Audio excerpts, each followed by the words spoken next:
할렐루야. 이 시간 살아계신 하나님의 말씀 앞에 나오시는 여러분들 주님 이름으로 진심으로 환영하며 축복합니다. 주님의 생명을 만나기를 사모하는 자는 반드시 생명의 주님을 만나게 될 줄로 믿으시기 바랍니다. 오늘 빌립보서 1장은 진정으로 생명 되신 주님을 만난 자의 간증과 고백입니다. 그냥 종교적으로 매주 교회에 나와서 예배 드리는 그런 종교인이 아니라 실제로 생명 되신 하나님이 우리 안에 살아계시면은 그 사람에게 어떤 살아있는 믿음의 역사가 나타나는가를 구구절절히 우리에게 말씀합니다. 그래서 사도 바울은 어떠한 고난과 어려운 환경 속에서도 뭐라 그럽니까? 나는 기뻐할 수 있다. 기뻐할 수 있다. 그의 기쁨과 감사의 조건은 오직 생명 되시는 하나님, 예수 그리스도인 줄로 우리가 알 수가 있습니다. 그래서 믿음은 두 가지가 있습니다. 평생 교회를 다녀도 어떤 분은 자기의 종교적인 신념이 믿음인 줄로 착각하면서 살아갑니다. 지식적인 동의에 그칩니다.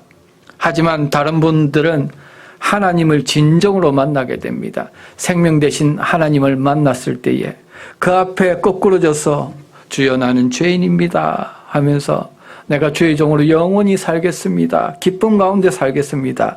자원하는 믿음을 드립니다.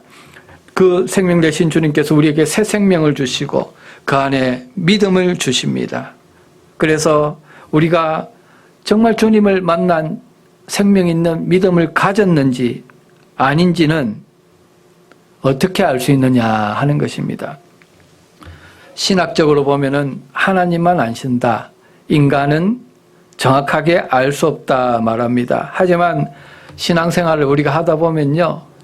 종교적인 믿음과 참 믿음, 생명 있는 믿음은 보입니다. 그죠? 보입니다. 100%는 아닙니다. 하지만 대체로 다 알 수가 있다는 것입니다. 그러면은 언제 보이느냐? 크게 두 가지인데 성공했을 때와 실패했을 때입니다. 어떤 사람은 성공 가도를 달리고 있을 때 그 사람 안에 생명 있는 믿음이 있으면 어떻게 합니까? 물질이라든지 이 세상 명예와 부귀에 한눈 팔지 않습니다. 하나님 나라와 복음을 위해서 하나님이 주신 것들을 그대로 영광을 위해서 사용하는 것을 볼 수가 있습니다. 인기 많이 누릴 때, 세상적으로 잘 나갈 때 그 사람이 어떻게 복음 앞에서 반응하는가를 보면은 그 사람의 믿음이 참 믿음인지 거짓인지 알 수가 있다는 것입니다.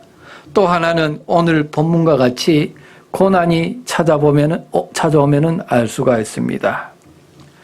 고난이 왔을 때 그 사람이 어떻게 반응하는가를 보면은 그 사람 안에 있는 믿음이 살아있는 믿음인지 안 그러면은 종교적인 형식적인 믿음인지가 바로 드러나게 된다는 것이죠. 본문에 보면은 하나님은 사도 바울에게 고난을 허락하셨습니다. 다메섹에서 하나님의 영광의 빛이 임하고 눈이 멀고 다시 눈이 떠지는 과정을 통해서 사도 바울은 생명 되신 하나님을 체험적으로 강력하게 만났습니다. 그런데 하나님은 그 이후로 사도 바울에게 계속적으로 고난을 허용하십니다. 평생 25년, 27년 그 남은 여생을 복음을 위해 살아갔지만은 시시때때로 바울에게 능력도 찾아왔지만은 고난도 찾아왔습니다. 그런데 평생 복음을 증거하고 그 마지막 인생의 황혼역에 사도 바울이 지금 어디에 있습니까? 빌립보 감옥에 갇혀 있습니다. 복음을 위해서 평생 자기가 하나님께 드렸는데 그에게 남은 것은 외로움과 차디찬 감옥, 창살밖에 없었습니다. 그런데 사도 바울은 이 가운데 어떻게 반응하고 있습니까? 크게 세 가지 믿음으로 반응하고 있습니다. 그의 믿음은 살아있는 믿음이라는 것입니다. 살아있는 믿음의 특징이 무엇이냐? 첫 번째 말씀이 1장 12절입니다. 함께 큰 소리로 읽어보겠습니다. 형제들아, 나의 당한 일이 도리어 복음의 진보가 된 줄을 너희가 알기를 원하노라. 여기서 사도 바울이 당한 일이 무엇입니까? 감옥에 갇힌 일을 말합니다. 다메섹 도상에서 그리스도를 만난 후에 유대교에서 출교당하고 명예와 가족 모든 것을 다 잃어버리고 1차, 2차, 3차 전도 여행을 했습니다. 복음을 전하다가 많은 어려움도 겪게 되었는데 결국은 감옥에 갇힌 신사가 되었는데도 사도 바울은 무엇을 생각합니까? 영어로 보면은 Now what has happened to me has really served to advance the gospel.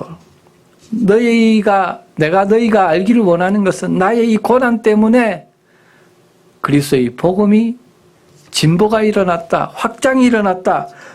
그것을 너희가 알기를 원한다. 나는 기쁘다. 바울 안에 있는 믿음은 살아있는 믿음이라는 것입니다. 그래서 고난 중에 살아있는 믿음을 가진 성도가 가져야 할 애티튜드가 무엇입니까? 첫째로 믿음의 눈을 떠야 합니다.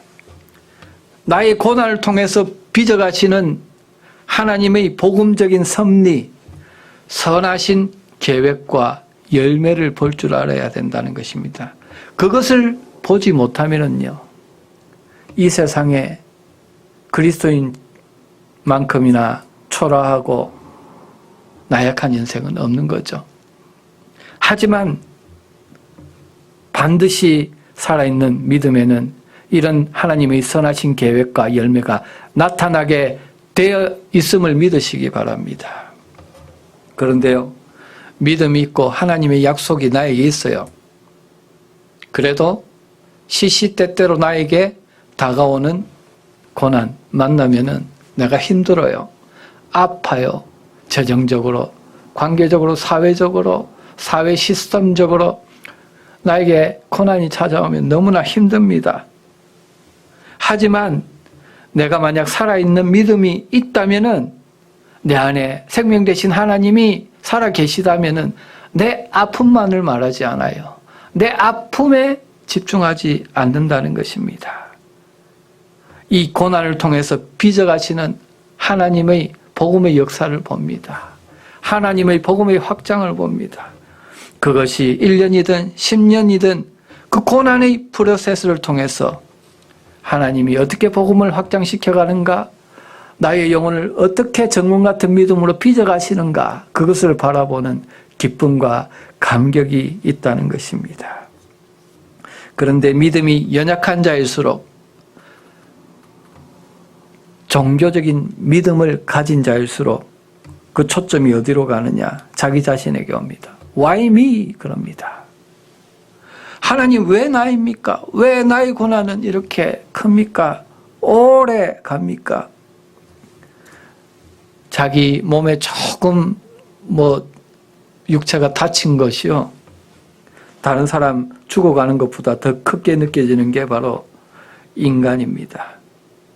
하지만 살아있는 믿음, 하나님 앞에서 새 생명이 믿음의 눈이 뜨게 되면은 달라집니다. 하나님의 원대한 구원 프로젝트, 나를 통해 이끌어 가시는 하나님의 프로젝트를 보고 감격합니다. 부족한 나를 이렇게 사용하시는구나, 복음의 도구로 사용하시는구나, 기뻐서 삶을 드리게 되어 있다는 것입니다. 시편 119편 18절에 보면은 시편 기자는 내 눈을 열어서 주의 법의 기이한 것을 보게 하소서. 오늘 우리의 기도 제목이 되어야 할 줄로 믿습니다. 어려운 환경 가운데 나에게 믿음은 있지만은 주저앉아 있는 분이 있습니까? 다시금 믿음의 눈이 열려야 됩니다.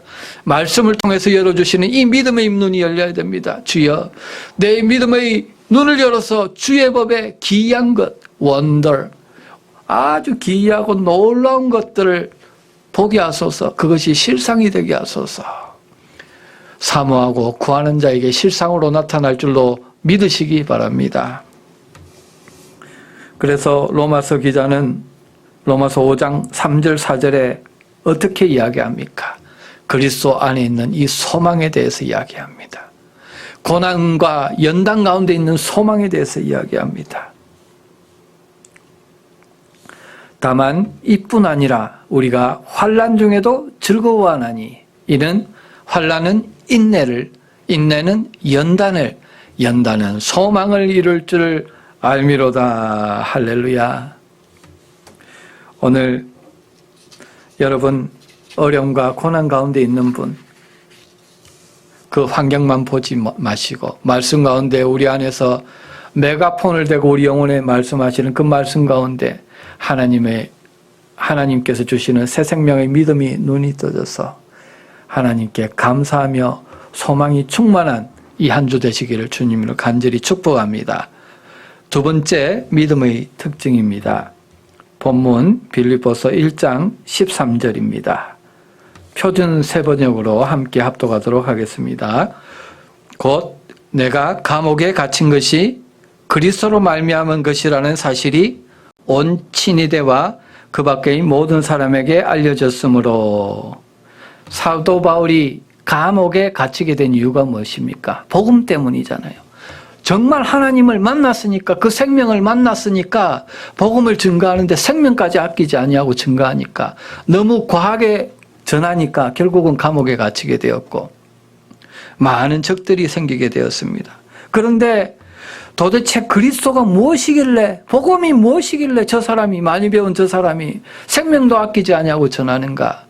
온 시위대와 로마 군영에 그리스도와 복음에 대한 관심이 확장되었습니다. 복음의 기회가 넓혀졌습니다. 그래서 바울이 기뻐하는 것입니다. 즐거워하는 것입니다. 그런데 한편으로 그 마음에 걱정도 있었습니다.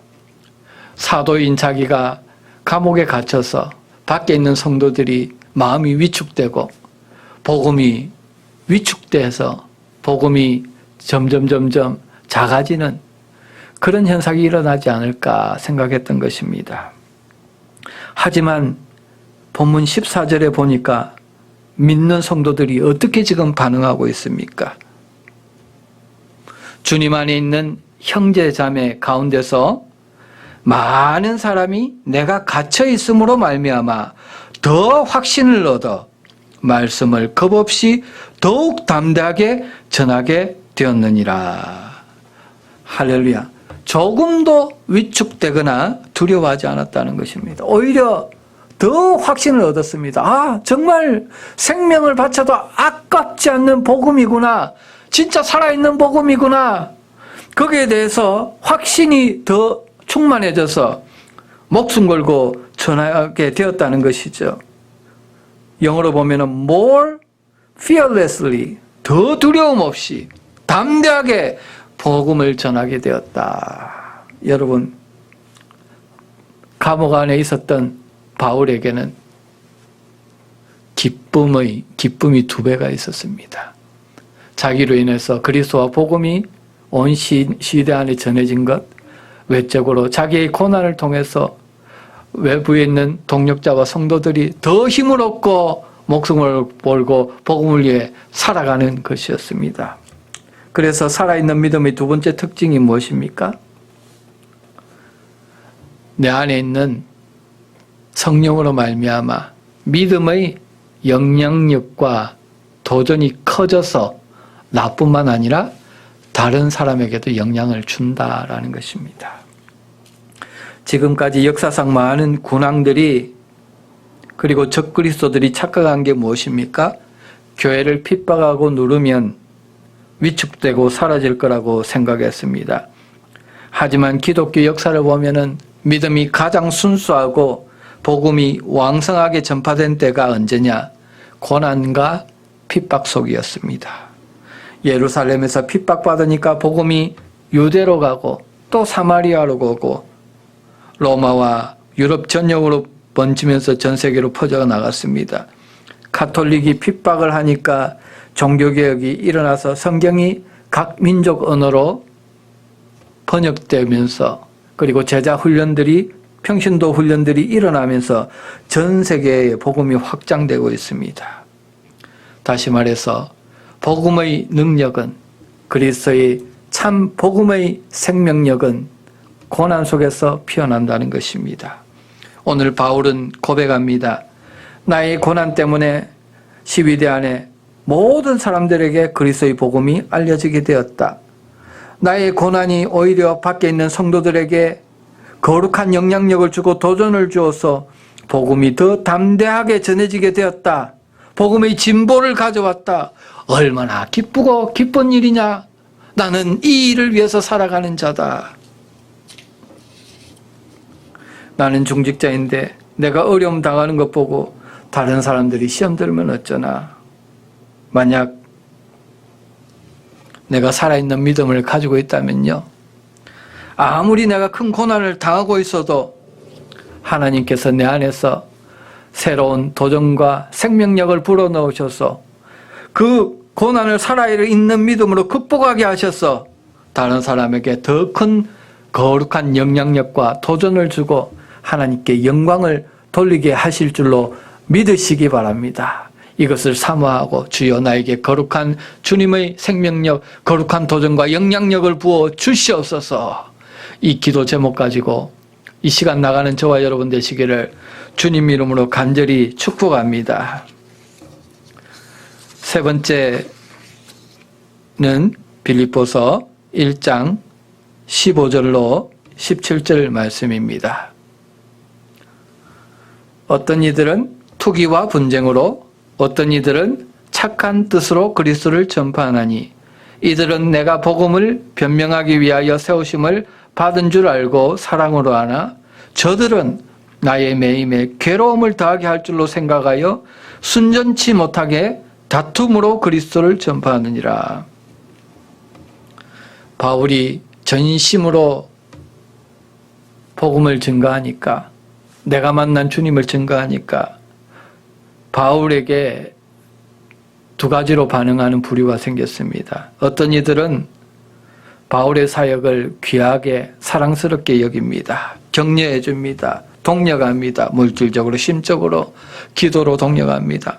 하지만 할례당 같은 사람들, 처음부터 바울을 그렇게 탐탁지 않게 여기고 시기 질투하던 무리들, 자기들은 아무리 전해도 1명, 2명 구원할까 말까 하는데 바울은 한 번 전하면 집단적으로 회개가 일어나고 교회가 하나 둘씩 일어나니까, 그렇게 되면은 가서 배우고 복음에 동력을 해서 나도 그 영역을 받기 위해서 하나님께 구하고 사모해야 될 텐데 오히려 정죄하고 저 복음은 잘못되었다 정죄했다는 것입니다. 그러다가 바울이 감옥에 갇혀 꼼짝 못하게 되니까 기회다 싶어서, 봐, 내가 저럴 줄 알았어. 봐, 내가 말했잖아. 바울이 전하는 복음 절대로 제대로 된 복음이 아니야. 그러면서 바울에게 괴로움을 더하게 하려고 경쟁적으로 전했다는 것이죠. 순수하지 않은 동기로 전했다는 것입니다. 외식적인 복음입니다. 그런데 이때 이런 자에게까지 바울은 어떻게 반응하느냐? 본문 18절을 공동번역으로 제가 읽겠습니다. 그러나 그것이 무슨 상관이 있겠습니까? 가식으로 하든지 진실로 하든지 결국 그리스도가 전파되는 것이니 나에게는 기쁜 일입니다. 또 앞으로도 기뻐할 것입니다. 바울은 관심사가 어디에 있습니까? 갈등과 분쟁, 당파와 기득권, 나의 명예, 자존심에 있지 않았습니다. 정말 생명 되신 주님을 만나고 벌레만도 못한 나를 위해서 십자가에서 독생성자를 피 흘려 죽이신 하나님의 사랑을 만난 자라면은 절대로 자기 명예와 자존심 때문에 복음을 경쟁적으로 전하지 않습니다. 여러분 그 사랑을 아십니까? 로마서 5장에 우리가 경건치 않을 때, 연약할 때, 죄인 되었을 때, 심지어 하나님과 원수 되었을 때 경건치 않은 우리를 위해서 그 아들을 십자가에 못 박아 피 흘려 죽이신 사랑입니다. 저는 자녀가 2명이 있습니다.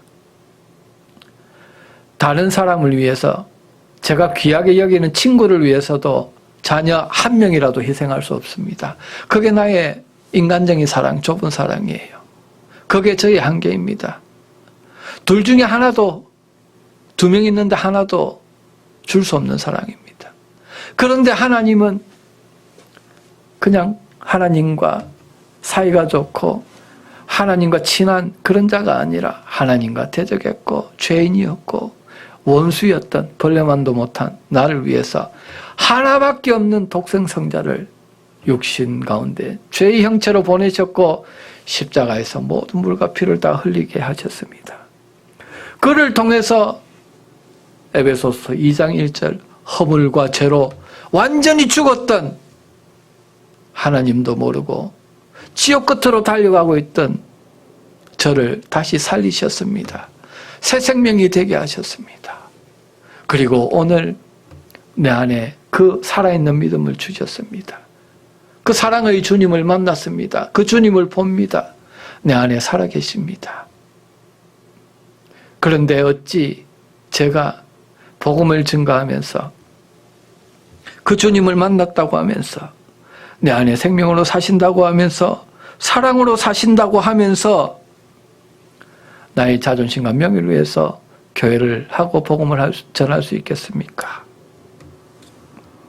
사도 바울이 만난 주님, 사도 바울의 안에 있었던 주님의 사랑이 그리했다는 것입니다. 이렇든 저렇든 결국 되는 것은 그리스도이기 때문에 I rejoice, 나는 기쁩니다. Yes, I will continue to rejoice, 나는 계속적으로 기뻐할 것입니다. 세례 요한은 예수 그리스도께서 복음으로 점점점 두각을 나타내시고 자기가 쇠하여질 때 어떻게 했습니까? 나는 쇠하여지고 그는 흥하여야 할 것이다. 그것이 생명 되신 주님을 만난 자의 고백일 것입니다. 주님이 영광 받으시는 것을 기뻐하는 거죠. 그 안에 참 만족과 행복이 있는 것입니다. 그래서 참 믿음의 마지막 특징은 내가 하나님을 만났고 내 안에 생명력이 있는 믿음이 있다면요, 하나님이 내 안에 생명과 사랑으로 사신다면은 하나님이 기뻐하시는 곳에 나의 온 열정과 관심을 쏟고 하나님이 기뻐하시는 그곳이 잘 되는 것을 보고 기뻐한다는 것입니다. 참 믿음의 사람은 보통 이렇게 이야기하죠. 다른 사람을 지적하면은 손가락 3개가 나를 지적하는 것입니다. 참 믿음의 사람은 다른 사람 눈에 있는 티를 지적하지 않습니다. 내 속에 있는 들포를 늘 말씀의 빛으로 비추고 주님의 거룩에 더욱더 한 걸음 두 걸음 다가가고 주님의 사랑의 깊이와 넓이를 담기 원해서 한 걸음 두 걸음 더욱더 다가가는 삶, 내적인 여정의 삶을 계속적으로 살아간다는 것입니다.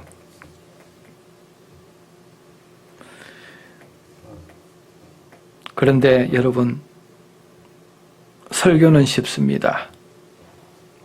그런데 살다 보면 억장 무너지는 일들이 많아요. 말도 되지 않는 그런 사람들이 와서 말도 되지 않는 것들로 도전해 올 때가 많습니다. 속이 타들어가고 참 위가 음식을 받지 못할 정도로 힘들 때가 있죠. 당장 찬송도 나오지 않습니다. 살아있는 믿음을 발휘하고 싶어도 안 될 때가 있습니다. 그럴 때는 어떻게 해야 합니까? 일단 그 모든 환경, 그 사람들, 내 눈앞에 내 마음속에 가득 찬 것들을 비우고 내려놓아야 됩니다. 십자가 앞에 내려놓아야 됩니다. 하나님께 먼저 내 마음과 생각을 집중해야 됩니다. 그 하나님께 집중하는 일이 무엇입니까? 예배가 될 수 있죠. 말씀 듣는 것이 될 수 있습니다. 기도가 될 수 있습니다. 그렇게 하나님의 임재 앞에 나가면은 우리 생명 되신 하나님 거기서 기다리고 계십니다. 그냥 내 모습 이대로, 못난 모습 이대로, 참석한 이대로 상한 심령을 받아주십니다. 네가 이렇게 아프구나, 정말 힘들구나, 나의 십자가의 보혈로 덮어주마 하십니다. 새 생명을 부어주십니다. 주님의 사랑으로 아픈 상처 꿰매주시고 싸매주십니다. 그리고 다시 일어서게 하시는 것입니다. 그래서 이런 모든 고난의 과정, 그리고 치유와 회복의 과정을 경험한 사람들은 체험적으로 압니다. 그리고 이렇게 고백합니다. 아, 내가 당하는 고난 뒤에는 축복의 비밀이 있구나. 하나님이 고난 뒤에 축복을 감추어 두셨구나 압니다. 할렐루야, 할렐루야 외치면서 방방 뜨는 그런 믿음이 아니라 이런 고난의 비밀을 알아가야만 점점 더 믿음이 깊어지고 안정되고 커지고 성장되어진다는 것입니다. 믿음이 성숙해지면 초점이 바뀌고 관심사가 바뀌고 우리의 인생이 바뀔 것입니다.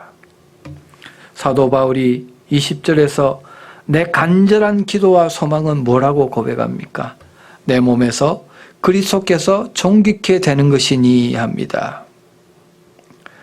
오늘 우리 인생에서 가장 귀한 것이 무엇입니까? 저도 인생 50을 넘었는데 50평생에 가장 고귀한 것은 육신을 입고 오셔서 나를 위해 피 흘려주신 생명 되신 주님을 만난 일입니다. 내 인생에 주님을 빼면은 나는 무가치한 인생입니다. 일시적이고 아무 가치가 없는 벌레만도 못한 인생입니다. 주님이 질그릇 같은 내 안에 보배로 계시기 때문에 내가 보배를 담은 질그릇이기 때문에 나의 그릇이 내가 존귀케 됨을 받고 하나님께서 존귀히 여겨주시는 것입니다. 오늘 외적으로 내가 가지지 못한 것, 어려운 환경 집중하지 마시고 내 안에 있는 것을 바라보는 은혜가 있기 바랍니다. 그런 믿음의 눈이 열리시기를 바랍니다. 나는 내 안에 보배를 가진 존재다. 쉽게 깨어지고 연약한 존재인 것 같지만은 내가 보배를 지녔기 때문에 하나님은 절대 질그릇 같은 나를 깨지 아니하시고 보호해 주신다. 하나님이 내 안에 그리고 나의 밖에 늘 함께 하심을 믿으시고 사도 바울과 같이 복음에 집중하며 복음 안에서 참 만족과 행복과 그리고 거룩한 도전과 영향력을 주는 놀라운 생명의 역사가 이 한 주간 저와 여러분들에게 충만하시기를 주님 이름으로 간절히 축복합니다.